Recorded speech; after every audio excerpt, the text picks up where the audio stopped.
Bismillah ar-Rahman ar-Rahim, salam alaikum wa rahmatullahi ta'ala wa barakatuh. Que la paix soit avec vous, où que vous soyez, qui que vous soyez. Soyez heureux, soyez bénis, que votre soirée soit belle et que pour les gens qui vont regarder cet enregistrement le matin, je vous souhaite une très bonne journée et que Dieu prenne en compte vos mouvements et vous récompense pour chaque mouvement que vous lui attribuez et chaque louange que vous lui attribuez, sachez que vous serez récompensé pour seulement la prononciation, voire plus loin. Nous sommes toujours avec Moïse et il faut absolument, comme je vous ai dit, mettre les piliers pour savoir où on se dirige. Parfois, le mot qui s'emploie énormément, c'est al-jihad. Alors il y a des gens qui portent ce nom, qui s'appelle jihad et ainsi de suite. Mais le mot en lui-même, al-jihad, ce n'est pas la guerre. Ça n'a jamais été, al-jihad, ça n'a jamais été la guerre. Mais le premier sens du mot jihad, c'est par rapport à toi. Le seul combat que tu dois mener, c'est le combat qui se passe à l'intérieur de toi. Toutes les autres choses qui se passent devant toi, ils ne sont peut-être pas compatibles avec toi. Ils ne sont pas compatibles avec ton histoire. Ils ne te ressemblaient pas. Il n'y a pas une seule rétine qui ressemble à un autre, sauf s'il y a implantation de rétine d'un mort qui donne son organe qui a été implanté pour quelqu'un qui n'est pas encore d'actualité. Mais chaque personne a des signes à lui. Il y a des signes extérieurs qui te disent quoi faire. Allah Azza wa Jal nous dit وَالنَّازِعَاتِ غَرْقًا وَالنَّاشِطَاتِ نَشْطًا وَالسَّابِحَاتِ سَبْحًا فَالسَّابِقَاتِ سَبْقًا فَالْمُدَبِّرَاتِ أَمْرًا. Remarquez bien ici, je vais vous dire qui sont ces choses qui ont été nommées. Il y a 3 ouais et 2 fait. On connaît, l'autre fois je vous ai dit fait el-fawr, tout de suite, et waouh,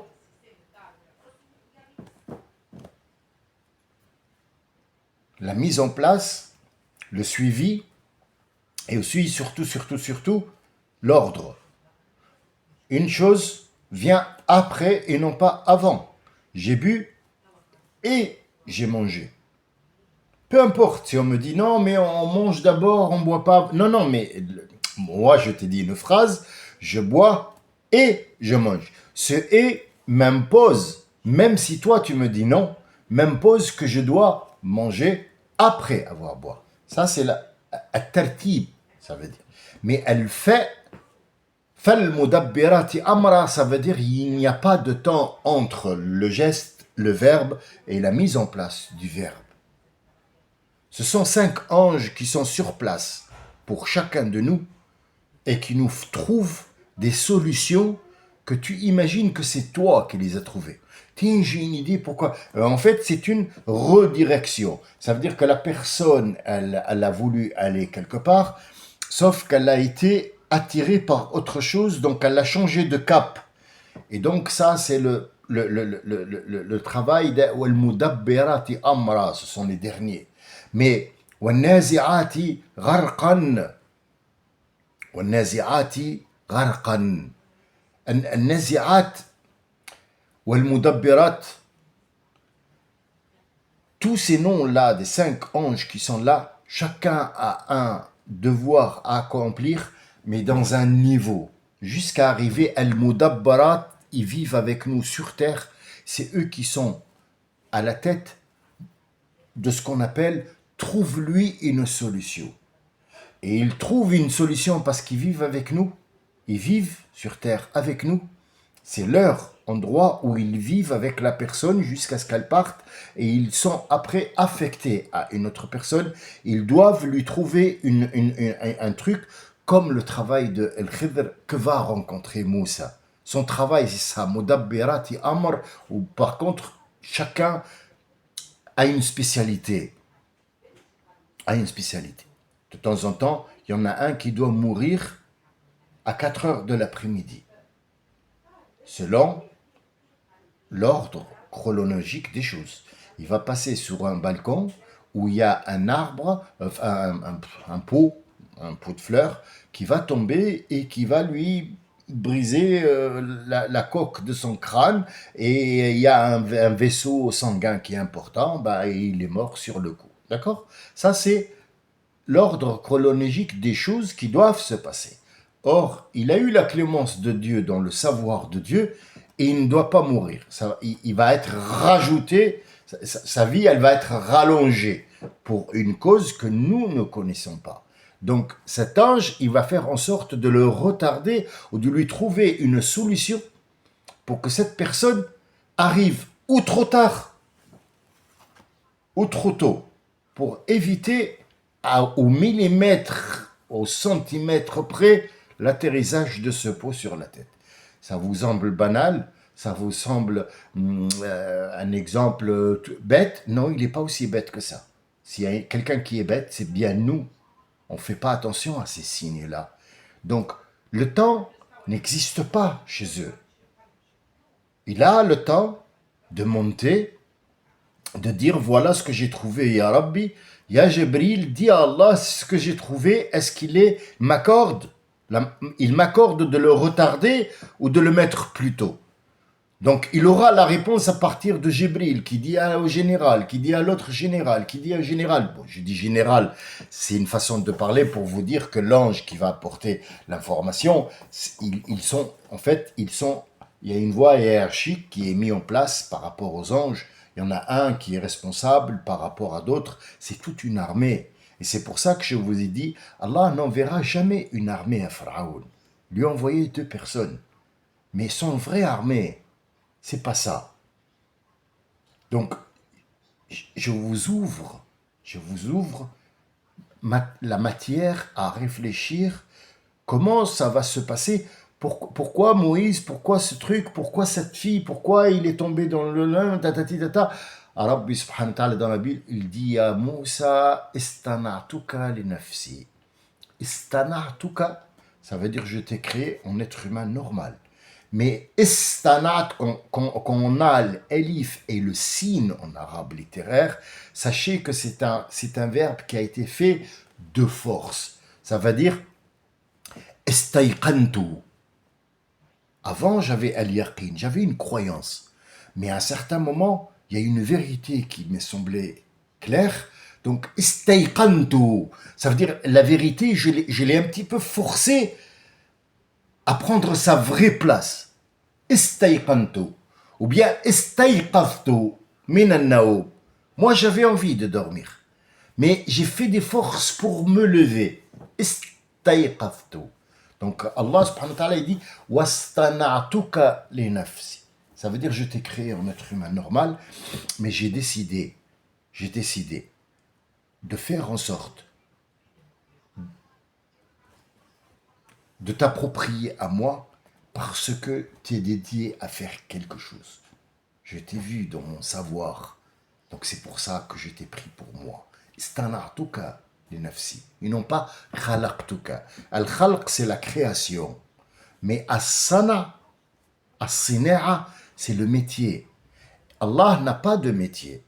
Mais il a fait en sorte que Moïse soit, je ne vais pas dire le mot objet parce que c'est pas un nom valable pour le donner à Moussa, le prophète de Dieu, et celui à qui, le seul à qui il va parler en direct.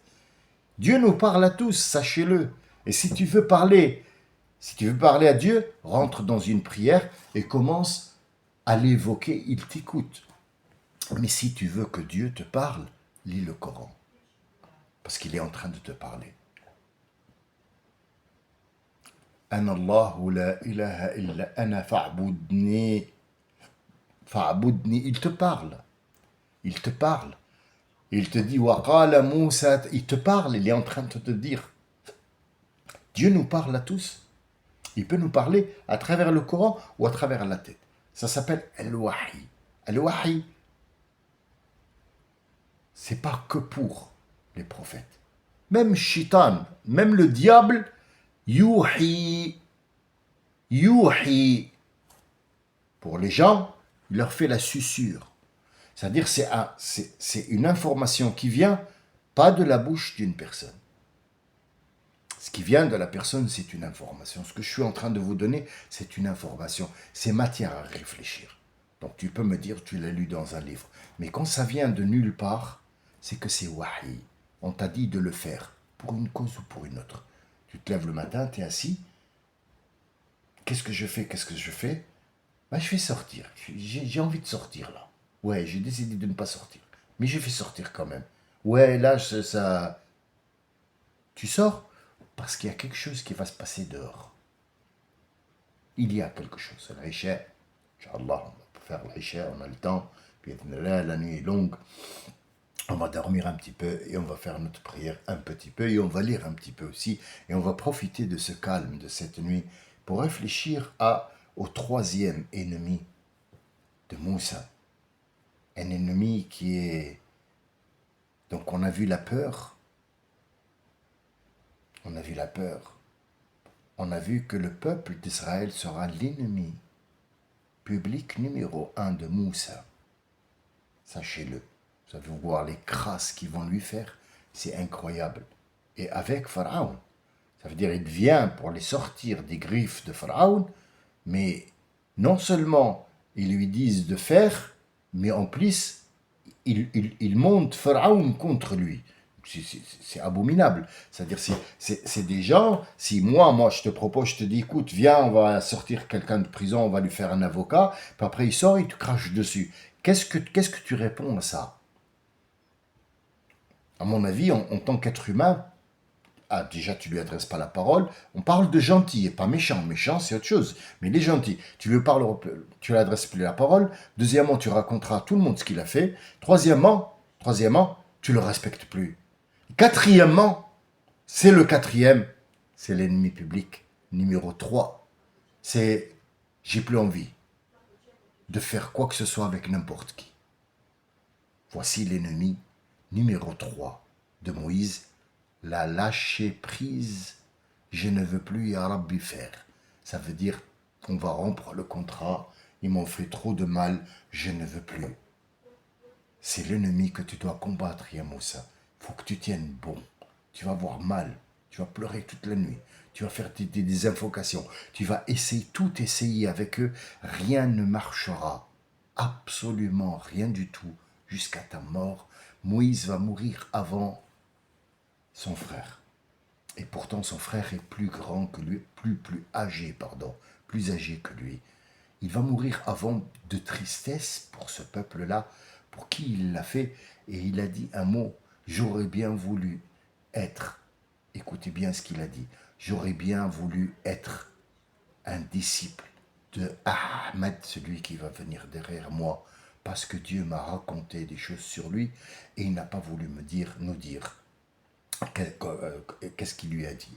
Et notre prophète à nous dit, Rahimallahu akhi Moussa, que Dieu pardonne et que Dieu ait pitié de notre frère Moussa, mon frère Moussa. S'il avait eu un petit peu de patience, il aurait apporté à ma umma, à mon peuple, beaucoup de connaissances par rapport à Al-Khidr, par rapport à ce qu'il a subi, par rapport à toutes les grâces que Ben Israël vont lui faire.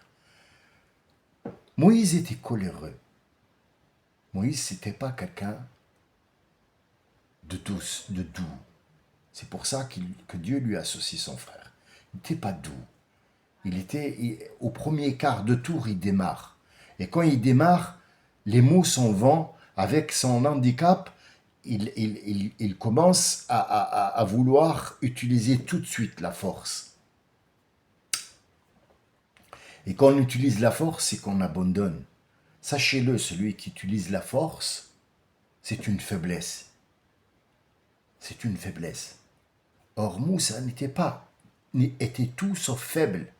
Mais il avait cette colère en lui qui pouvait, en une seule seconde, tout laisser tomber. Où j'ai trouvé ça? C'est simple. Je vais vous le mettre en description De toute façon, je n'ai pas à vous le mettre. Allez voir, sur Taha, il y a toute l'histoire de Moïse de A à Z selon un sens. Et dans d'autres sourates, Moussa est toujours présent. Sachez que la seule personne pour laquelle Dieu a consacré la moitié du Coran, c'est Moussa et Bani Israël.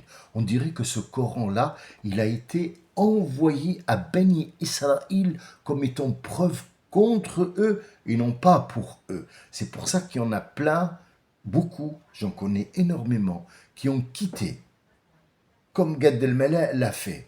Il s'est rendu compte, bon, c'est un homme de spectacle, mais derrière l'homme de spectacle, il y a un être humain qui réfléchit, qui a beaucoup supporté Israël et qui a dit que moi, il était israélien, mais marocain avant tout. Donc il ne voulait pas que quelqu'un touche au Maroc. Et quand il a vu ce qui se passe au Maroc, il a pris la décision de devenir chrétien. Pour l'instant, comme il a changé, il peut encore changer. Je ne dis pas que Gad Elmaleh va devenir musulman, mais je pense que comme il a cherché une autre vérité, qu'il a trouvé une vérité qui était plus docile que sa vérité à lui, il est en train de réfléchir. Et j'en connais énormément, des juifs qui sont devenus des musulmans, des vrais. Et il a dit, j'étais dans le faux et je m'en suis aperçu. Alors quand on lui leur demande quel est le faux que tu as découvert, il a dit, c'est à vous que je pose la question. C'est vous qui m'avez montré le faux. Comment vous ne connaissez pas le faux? C'est une question pertinente. C'est une question qui se pose où il n'y a pas de réponse par rapport à lui. C'est toi qui dois répondre, parce que c'est toi qui vas lui donner la vérité. C'est pour ça qu'on est en train de décortiquer Moussa et ses ennemis. Les ennemis de Moussa, c'est pas Pharaon. Non, c'est sa personne et son clan. Sa personne contient 3 ennemis. Et son clan représente le pire de ces 3. Les 3, il peut les contenir. Il peut essayer et il l'a fait. Alors, qu'est-ce qui nous donne la preuve que Moussa est coléreux et qu'il prend tout à cœur? Il est descendu avec les 70 personnes qui ont porté les commandements qu'il a reçus dans la montagne de Tour. Il est descendu pour leur donner la Torah. La Torah, elle est là. La Torah, je la porte, elle est gravée dans la pierre. On est 70 personnes, y compris Moussa. Et quand il a vu qu'ils avaient fabriqué El-Ijl, et là, on va revenir, Inch'Allah, pour voir, bi'idhnillah ta'ala, As-Samiri, qu'est-ce qu'il a fait avec l'électromagnétisme qu'il a ramassé derrière Jibril pour le lancer et comment l'or l'a capté. Vous allez comprendre que eux, ils ont la technologie qui existe à ce moment-là et nous, ne l'avons pas. Et après un certain moment, après Moïse, après son frère, le décès de son frère, il y aura énormément de prophètes qui vont venir jusqu'à arriver à Daoud, qui va donner naissance à Salomon, Sulayman, et Sulayman, à la période de Sulayman, il y aura les 2 anges qui vont être déchus, et c'est là que vient la réponse que je donne à mon ami Hervé, qui m'a posé la question sur l'ange déchu. Ils sont 2, et c'est pas Iblis. Non, ce n'était pas Iblis. Ce sont Harit ou Marit, Aret et Meret, qui sont évoqués fi Surat al-Baqarah tout au début. وما كفر سليمان ولكن الشياطين كفروا يعلمون الناس السحر. Sulayman, les Jnoun, ils ont dit que Sulayman c'était un kafir parce qu'il utilisait at-talamus, on appelle ça, talamus Sulayman.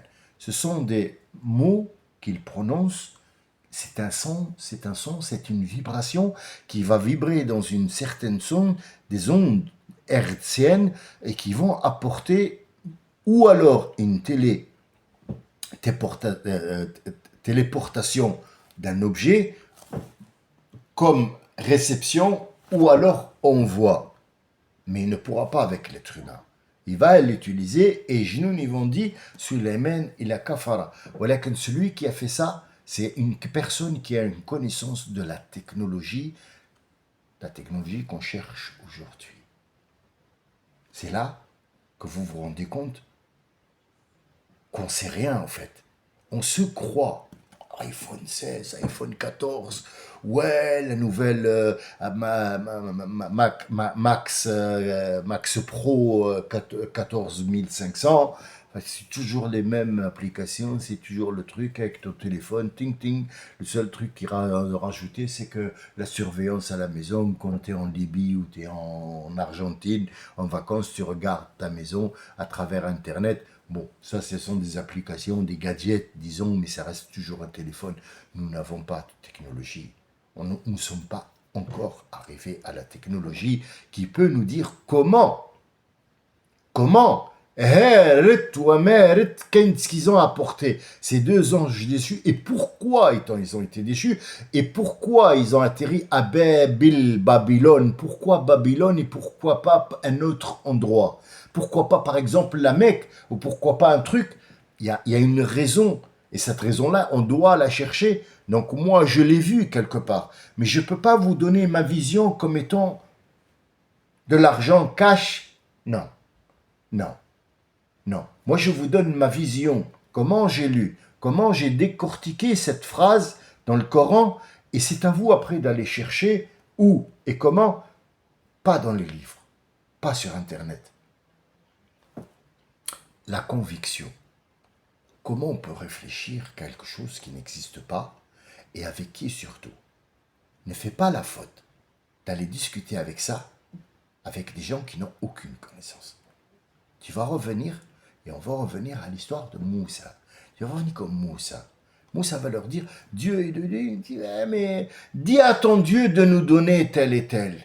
Dis à ton Dieu de nous faire tel et tel. Écoute, dis à ton Dieu En fait, c'était chaque fois, c'était ça. Et chaque fois, c'était... Quand il a vu qu'ils avaient fabriqué ce veau en or, il a lâché, vous vous rendez compte, il a lâché. C'est écrit, c'est un verset coranique, c'est Dieu qui nous le dit. C'est pas une histoire que moi je raconte parce que je l'ai lu dans un livre. Non. Falamma dhahaba anhu al-ghadab, quand il a su maîtriser sa colère, il a repris la Torah qu'il avait jetée.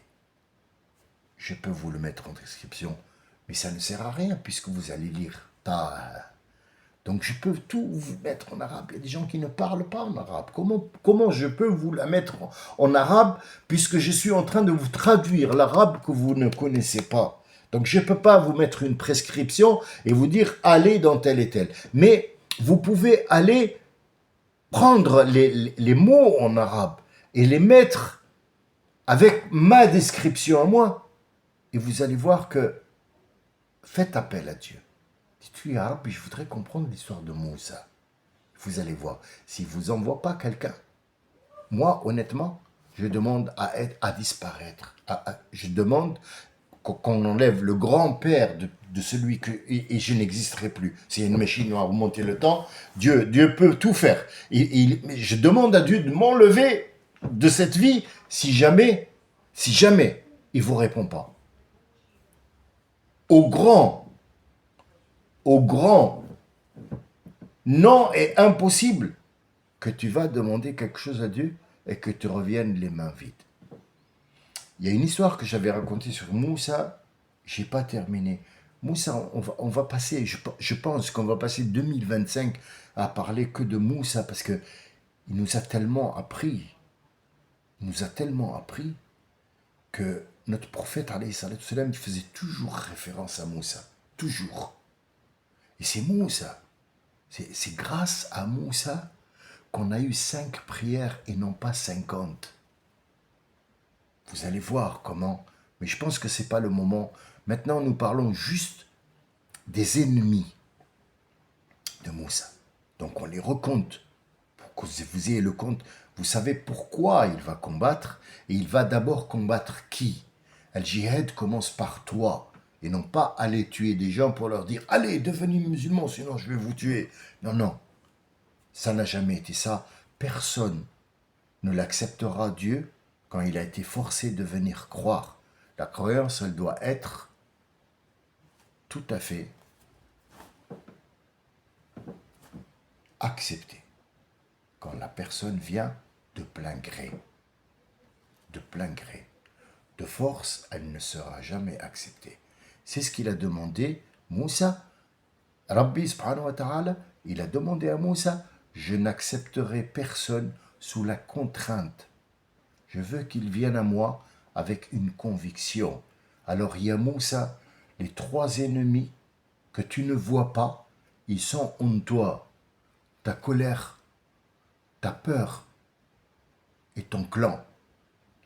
Ta colère, ta peur et ton clan. Il y a un autre ennemi qui est caché, que tu ne vois pas. Un autre ennemi qui est très dangereux, que tu ne vois pas. Notre prophète, il nous dit, Allah Azza wa Jal vous informe et dit, احذروا من الكبر والرياء الرياء. Je vais vous expliquer tout de suite ce que c'est الرياء. Non pas الربا, الرياء. فإنه كدبيب النمل. Ce riya que je vais vous expliquer maintenant, il marche, on dirait une fourmi. Tu ne te rends pas compte de ça. Riya, c'est le m'as-tu vu. Le m'as-tu vu. Et Moussa voulait absolument, puisque c'est un complexe d'infériorité par rapport là où il a vécu, il a fait les mêmes études que le fils du pharaon, il a fait le travail que le pharaon, sauf que le fils du pharaon, qui va devenir aussi un ennemi, mais un ennemi hors du en deuxième, en seconde position. C'est-à-dire, c'est même pas un ennemi, c'est un truc à éviter et à faire attention. C'est un danger plus qu'un ennemi. C'est pas un ennemi, c'est un danger. Il a toujours été un danger pour Moussa parce qu'il ne l'aimait pas.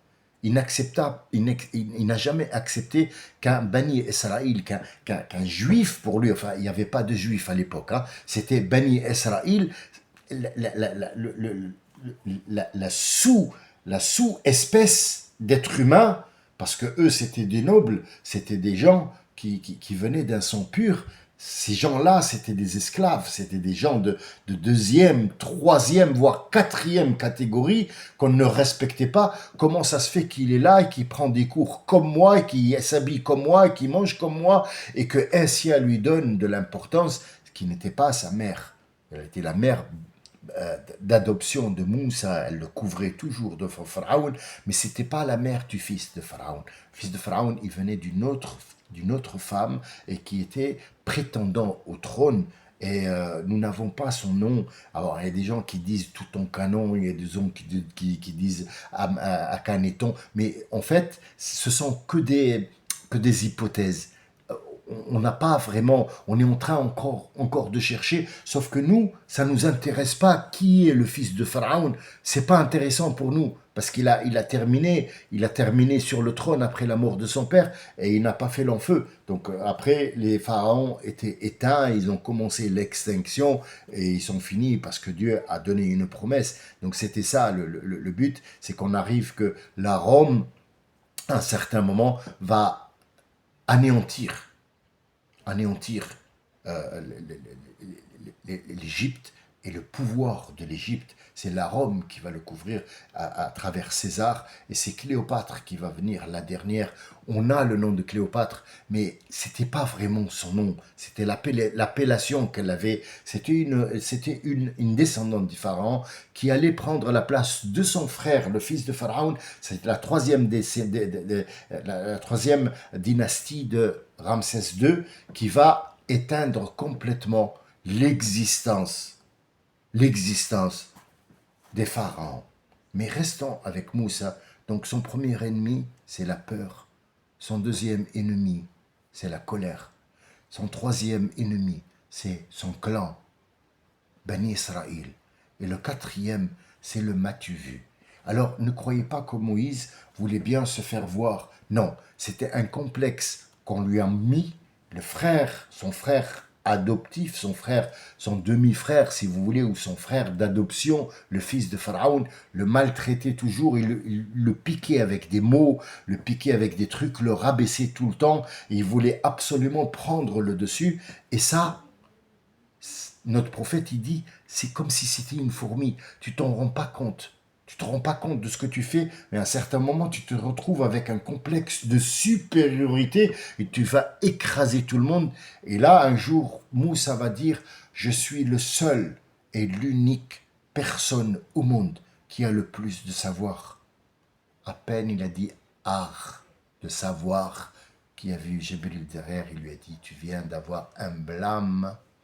Dieu te rappelle à lui et t'ordonne d'aller voir une personne, un être humain qui s'appelle tel et tel, dans tel endroit, entre l'Euphrate, le Fourat et le Tigre, et il te dit d'aller et de te remettre en question parce que le m'as-tu vu t'a gagné, tu as cru que tu savais tout.